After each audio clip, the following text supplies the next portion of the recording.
नमस्कार, आपका हार्दिक स्वागत है।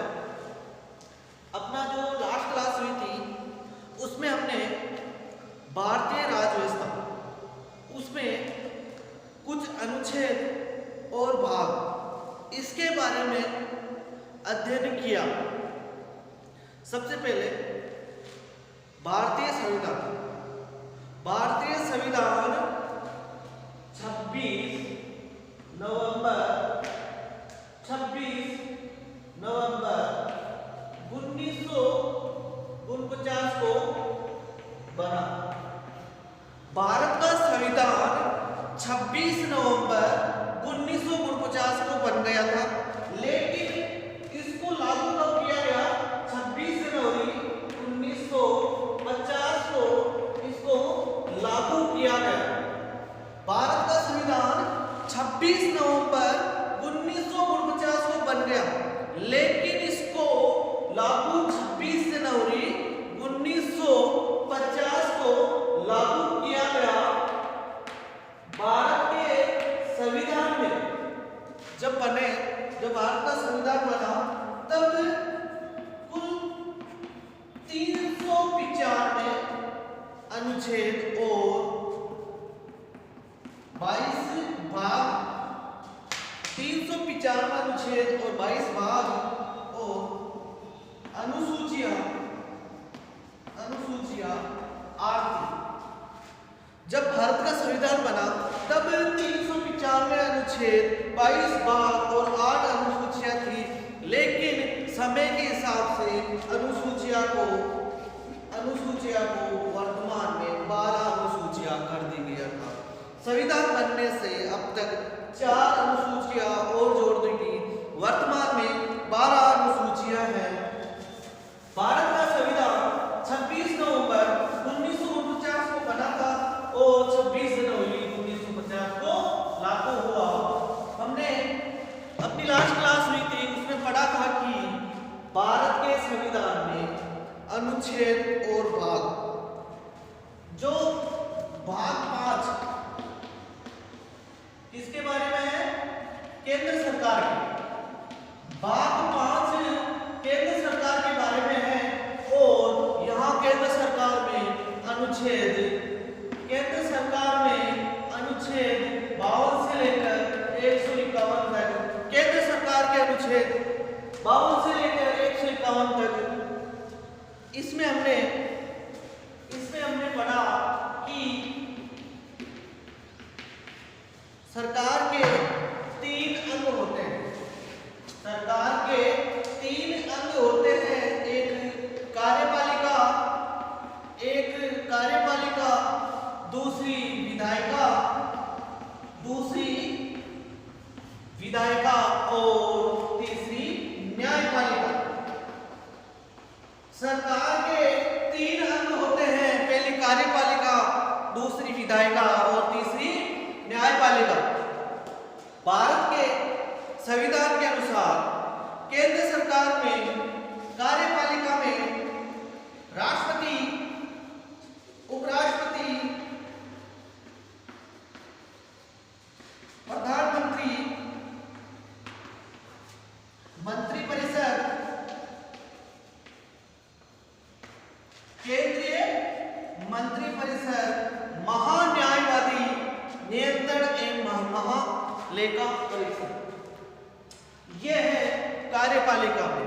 इसके अनुच्छेद 52 से 78 तक, 52 से 78 तक अनुच्छेद कार्यपालिका में राष्ट्रपति, प्रधानमंत्री, उपराष्ट्रपति और इसके केंद्रीय मंत्रिपरिषद, इसके बारे में अनुच्छेद 52 से 78 तक। उसके बाद में भारत के केंद्र सरकार में विधायिका को संसद में कहा गया है।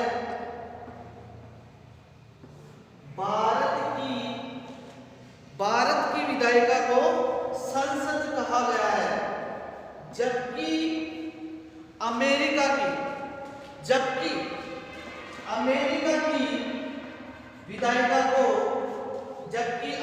की विधायिका को कांग्रेस कहा जाता है।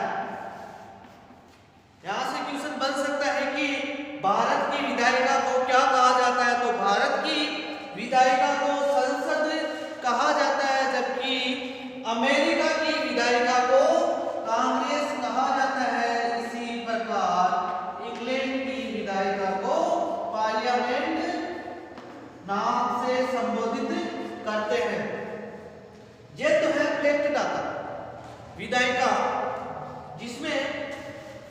भारत की विधायिका को संसद कहा जाता है। भारत के विधायिका में दो सदन, भारत के विधायिका में दो सदन है, एक लोकसभा दूसरा राज्यसभा। दो सदन है, एक लोकसभा और एक राज्यसभा। दो सदन है, एक लोकसभा और एक राज्यसभा।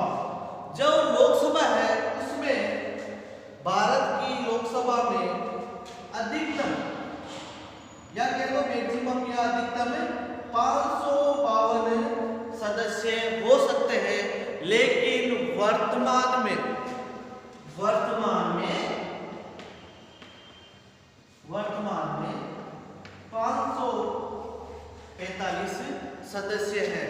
वर्तमान में 545 सदस्य हैं।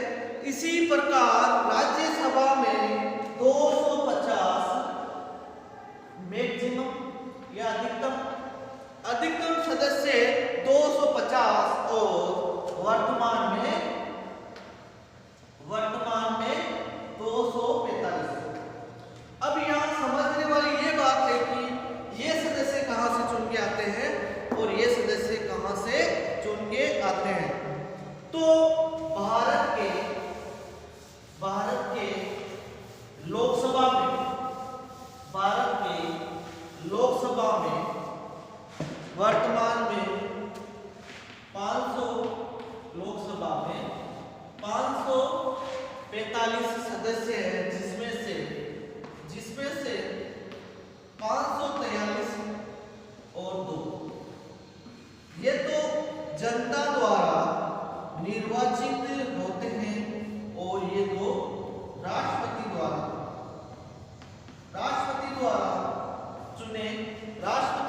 चुन के भेजे जाते हैं। भारत की लोकसभा में 545 सदस्य होते हैं, जिसमें से 543 जनता द्वारा चुन के जाते हैं। इन्हें निर्वाचित सदस्य कहा जाता है। ये राष्ट्रपति चुनते हैं 2 सदस्य को, इन्हें मनोनीत सदस्य कहा जाता है। अब इसमें से 543 में से राज्य और केंद्र शासित प्रदेश दोनों से चुन के जाते हैं। राज्य और केंद्र शासित प्रदेश से चुन के जाते हैं। इसी प्रकार राज्यसभा में 245 सदस्य पूरे के पूरे मनोनीत होते हैं। अब मनोनीत भी कैसे होते हैं? इसमें से 12 सदस्य राष्ट्रपति द्वारा जबकि अन्य सदस्य राज्य के विधानमंडल द्वारा चुन के जाते हैं। अन्य सदस्य 245 में से 12 सदस्य राष्ट्रपति और बाकी सदस्य 233 विधानमंडल द्वारा। क्या होगा विधानमंडल? राजस्थान के विधानसभा में 200 सीटें, 200 एमएलए हैं। यही सदस्य राज्यसभा में सदस्य भेजते हैं। जो हम विधानसभा में सदस्य चुन के भेजते हैं, वही एमएलए या विधायक इनको विधानमंडल में 233 विधानमंडल में अलग अलग राज्यों से चुन के जाते हैं।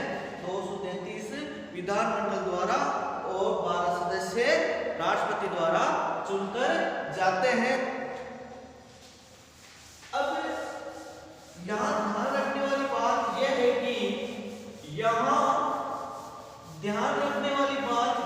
कि अगर हम इन लोकसभा और राज्यसभा की बात करें,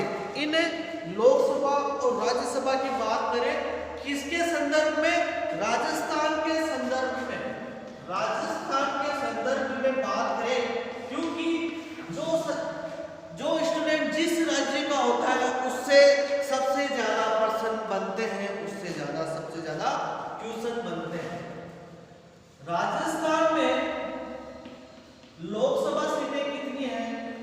राजस्थान में लोकसभा सीटें 25 और राज्यसभा सीटें 10।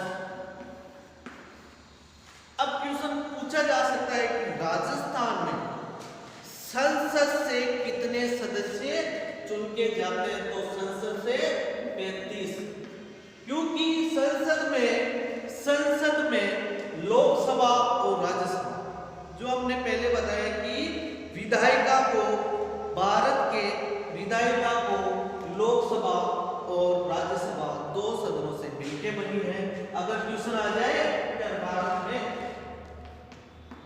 क्वेश्चन आ जाए कि राजस्थान में संसद की सदस्य संख्या कितनी है, अर्थात राजस्थान से संसद में कितने सदस्य चुन के जाते हैं? तो 35। अगर ये से क्वेश्चन आ जाए कि लोकसभा में कितने सदस्य चुन के जाते हैं, तो लोकसभा में 25 और राज्यसभा में 10, तो टोटल 35 सदस्य संसद से चुन के जाते हैं। जबकि लोकसभा से आ जाए तो 25 और राज्यसभा से आ जाए तो 10।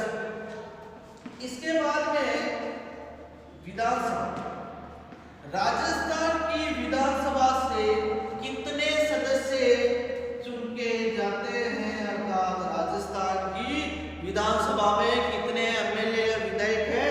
तो इनकी सदस्य संख्या है वर्तमान में 200। आज के वर्तमान में 200 संख्या राजस्थान। ये तो हो गई राजस्थान के संदर्भ में। जो याद रखने वाली बात है, रखने वाली बात है, दिमाग में रख लो, भूलना मत, क्योंकि बार बार क्वेश्चन पूछा जाता है यहीं से। अब है राज्य सरकार। राज्य सरकार, राज्य सरकार भाग 6 अनुच्छेद, राज्य सरकार के बारे में भारतीय संविधान के अनुसार भाग 6 में और अनुच्छेद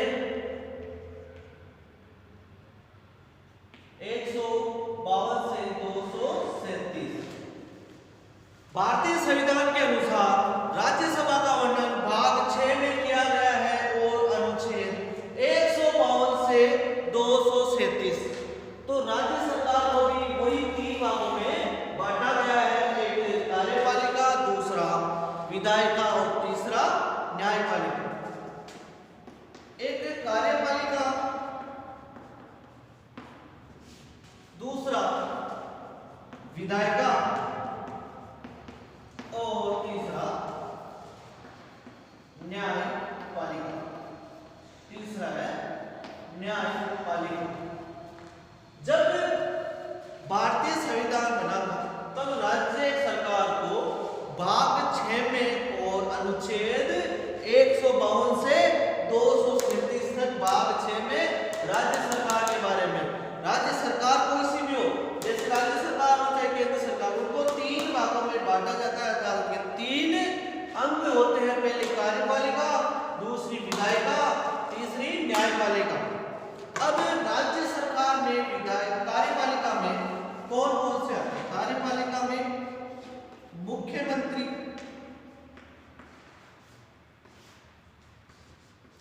राज्यपाल, राज्य मंत्री परिषद, राज्य मंत्री परिषद, महाधिवक्ता। ये लोग राज्य सरकार की कार्यपालिका में आते हैं। राज्य सरकार की कार्यपालिका में मुख्यमंत्री, राज्यपाल, राज्य मंत्री परिषद और महाधिवक्ता।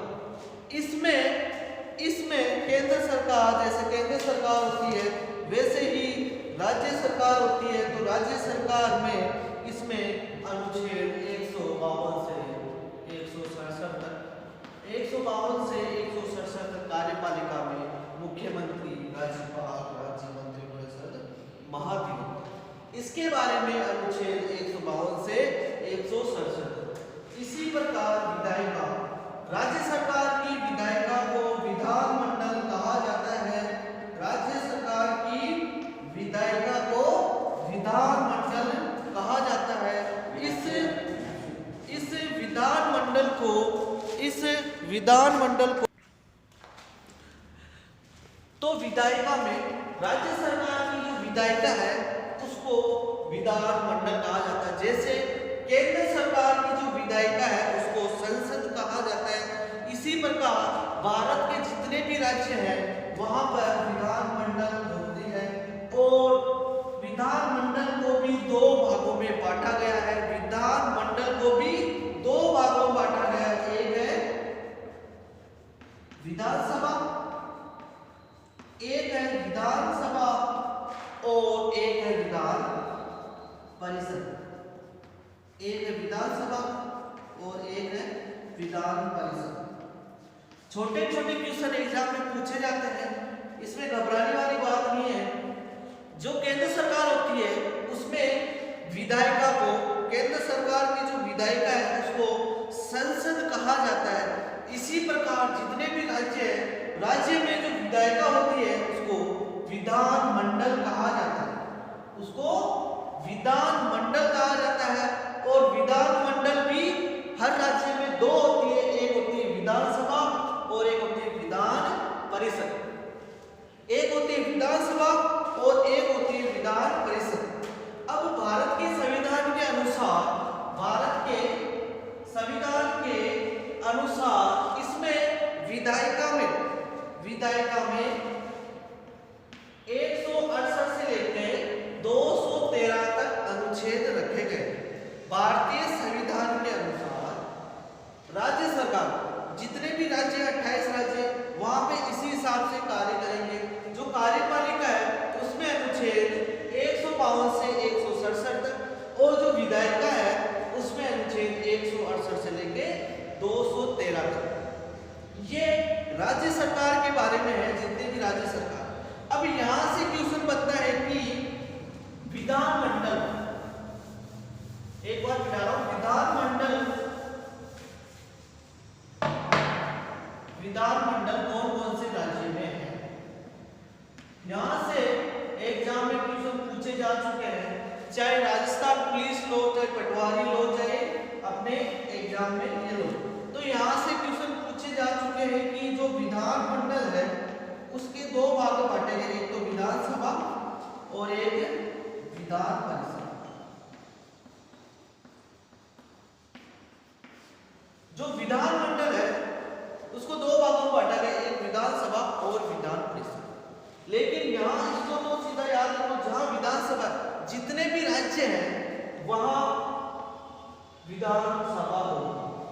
वर्तमान में भारत में 28 राज्य हैं, तो 28 राज्यों में विधानसभा होगी। लेकिन केंद्र शासित प्रदेश वर्तमान में 8, केंद्र शासित प्रदेश वर्तमान में 8 है। तो वर्तमान में टोटल 8 केंद्र शासित प्रदेश है, लेकिन 8 में विधानसभा नहीं है, केवल 3 में विधानसभा है, केवल 3 में विधानसभा है। तो यहां से क्वेश्चन बन सकता है कि कौन कौन से राज्यों में विधानसभा है। एग्जाम में पूछा जा सकता है कि कौन कौन से राज्यों में विधानसभा है। तो एक है दिल्ली, कौन कौन से केंद्र शासित प्रदेशों में विधानसभा, एक दिल्ली, एक पुडुचेरी और एक जो नया बना है जम्मू एंड कश्मीर।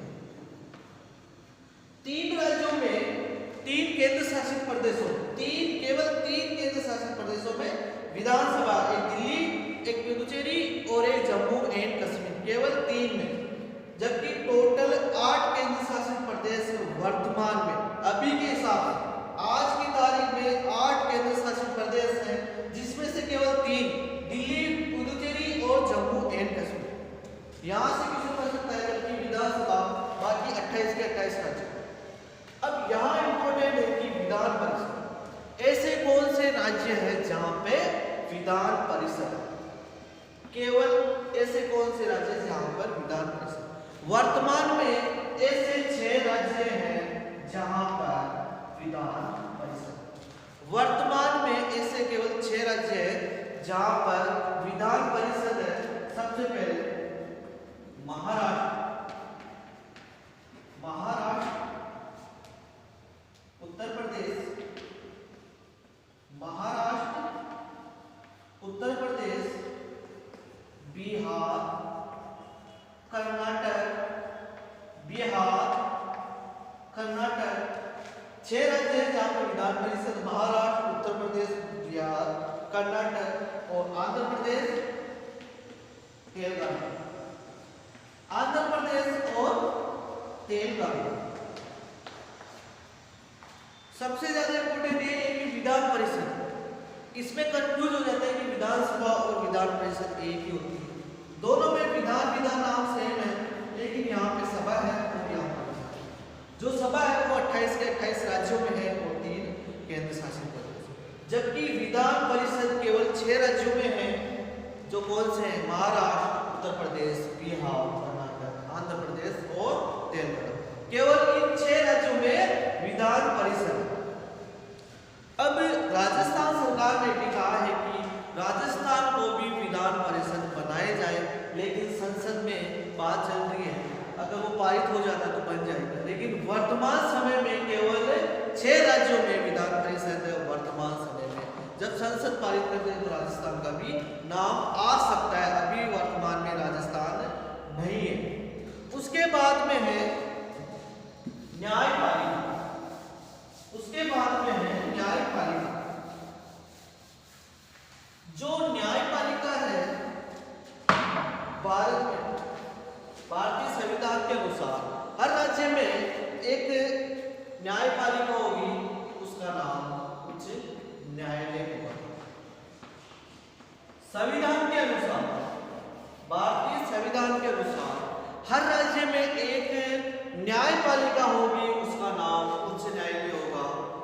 अब यहाँ से राजस्थान के संदर्भ में बात करें तो राजस्थान में उच्च न्यायालय कहाँ है? तो राजस्थान में उच्च न्यायालय जोधपुर में है। राजस्थान में उच्च न्यायालय जोधपुर में है, जबकि विधानसभा कहाँ है? राजस्थान के संदर्भ में विधानसभा कहाँ है? तो विधानसभा जयपुर में। विधानसभा राजस्थान के संदर्भ में बात करें तो राजस्थान की विधानसभा जयपुर में है, जबकि राजस्थान का उच्च न्यायालय जोधपुर में है। यहां से क्वेश्चन बन सकता है, तो ये याद रखने वाली बात है। तो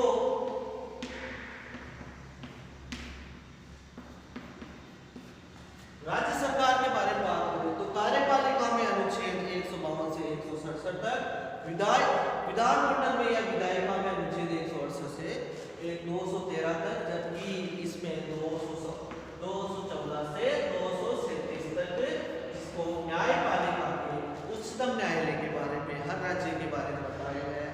अब यहाँ से एक करंट जीके का क्वेश्चन बन सकता है कि वर्तमान में कितने राज्यों में उच्च न्यायालय है? वर्तमान समय में टोटल 28 राज्य हैं। वर्तमान में 28 राज्य, कितने? 28 राज्य हैं। अब है वर्तमान में 28 राज्य, लेकिन कितने राज्यों में वर्तमान में न्यायपालिका है अर्थात उच्च न्यायालय? तो 25 राज्यों में, केवल 25 राज्यों में उच्च न्यायालय। ये तो होगी राज्य सरकार के बारे में। इसके बाद में अगला भाग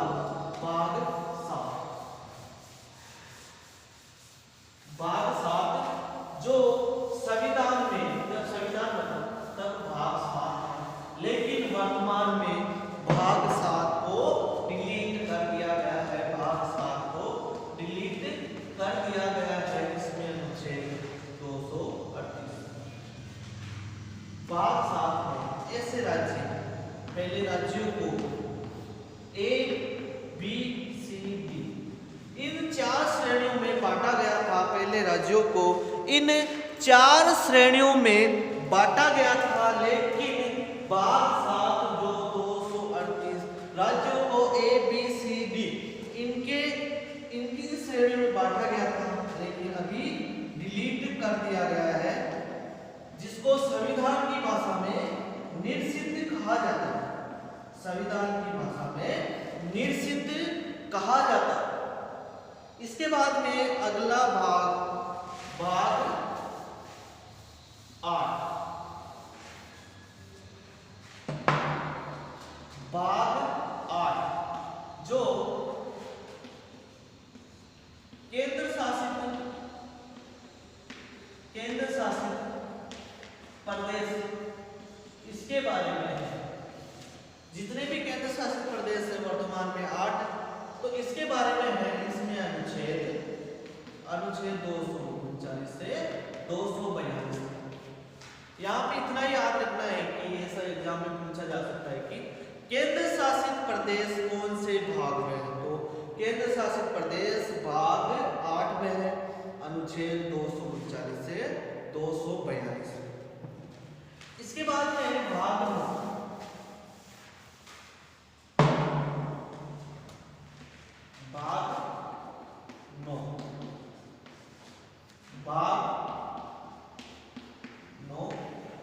ए और भाग 9 बी। भाग 9 ए और भाग 9 बी। जो भाग 9 है इसमें पंचायती राज,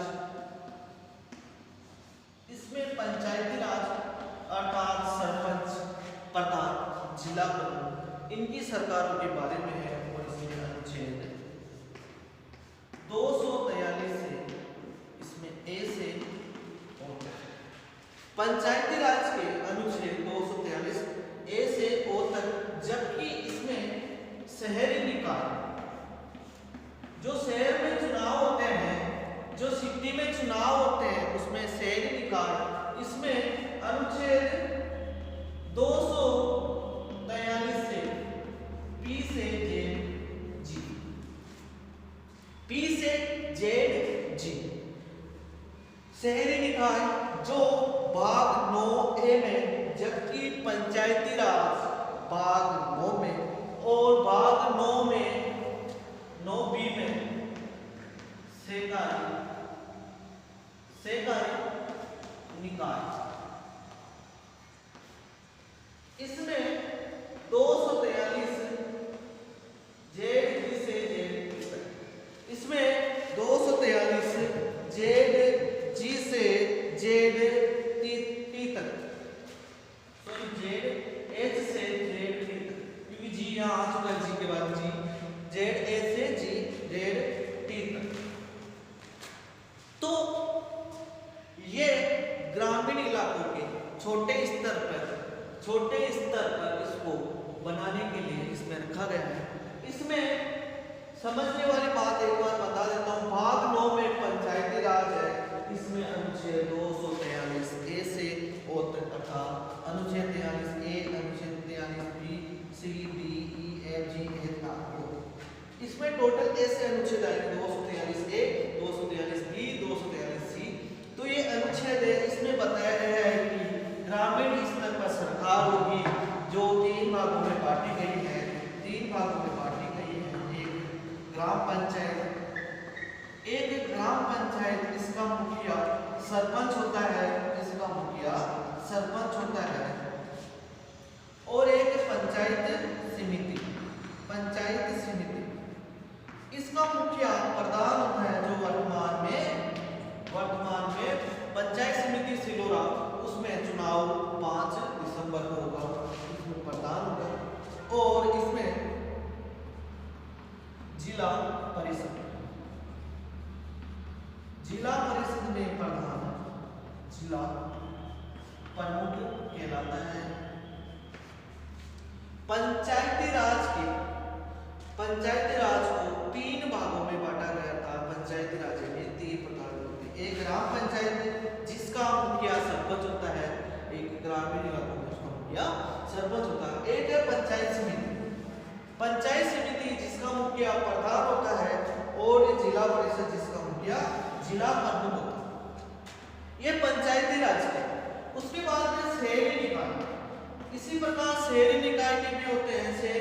में नगर पालिका, नगर पालिका, नगर परिषद, नगर परिषद और नगर निगम, नगर निगम। शहरी निकाय में 3 प्रकार की होती है, सबसे छोटी नगर पालिका, फिर नगर परिषद और सबसे बड़ी नगर निगम। इसी प्रकार जो शहरी निकाय है, शहरी निकाय में ऐसे आते हैं जो लिमिटेड कंपनियां होती है, जैसे अमूल, सरस दूध, अमूल दूध, इस प्रकार की लिमिटेड कंपनियां जिसमें सरकार और बिजनेसमैन दोनों का हिस्सा होता है, उसको शहरी निकाय कहा जाता है। इसमें सरकार और बिजनेसमैन व्यापारी लोगों का हिस्सा होता है, उसे सहकारी निकाय कहा जाता है। तो यहाँ ध्यान रखने वाली यही बात है कि भाग 9 में क्या है, भाग 9 में पंचायती राज, जबकि भाग 9A में शहरी निकाय है और भाग 9B में सहकारी निकाय है। इसमें तो ग्रामीण छोटे इलाके से शुरू होकर जिला परिषद तक होते हैं, जबकि इसमें नगर पालिका, नगर परिषद और नगर निगम, जबकि इसमें शहरी निकाय के बारे में बताया गया है। इसके बाद में अगला भाग 10 जनजातीय सरकार, भाग 10 में जनजातीय सरकार के बारे में बताया गया है। भाग 10 में, भाग 10 इसमें जनजातीय सरकार, इसमें जनजातीय सरकार के बारे में बताया गया है। अनुच्छेद